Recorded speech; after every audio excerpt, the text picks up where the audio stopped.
मुसलमान रमजान के रोजों में मशगूल, दिन ब दिन गर्मी भी बढ़ने लगी। महकमा मौसमियात ने रोजेदारों को खुशखबरी सुना दी। मुल्क के मुख्तलिफ इलाकों में बादल बरसने के इम्कानात हैं। महकमा मौसमियात ने पाकिस्तान के मुख्तलिफ इलाकों में तेज हवाओं के साथ बारिश का इम्कान जाहिर किया है। महकमा मौसमियात का कहना है कि मुल्क के बेशतर इलाकों में मौसम खुश्क, जबकि बालाई पहाड़ी इलाकों में रात और सुबह के औकात में सर्द रहने का इम्कान है। इस्लामाबाद और गिरदोनवाह में मतला जुज़वी अबर आलूद रहने का इम्कान है। मरी, गलियात और गिरदोनवाह में गरज चमक के साथ बारिश होने की तवक्को है। गुजरात, गुजरांवाला, रावलपिंडी, चकवाल, झेलम, तिलागंग और मियांवाली में चंद मकामात पर गरज चमक के साथ बारिश का इम्कान है। दीर, स्वात, शांगला, हरिपुर, मानसेरा, एबटाबाद, चारसदा, नौशहरा, पिशावर, कोहाट, करक, बाजोड़, करम और मालाकंड में बारिश होने की तवक्को है। बलूचिस्तान के बेशतर अजला में मौसम खुश्क, जबकि शुमाली अजला में मतला जुज़वी अबर आलूद रहने का इम्कान है। सिंध के बेशतर अजला में मौसम खुश्क और ज़ीरी हिस्सों में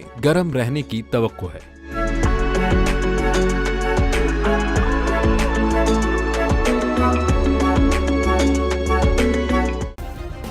सब्सक्राइब करें और बेल दबाएं ताकि कोई खबर रह न जाए।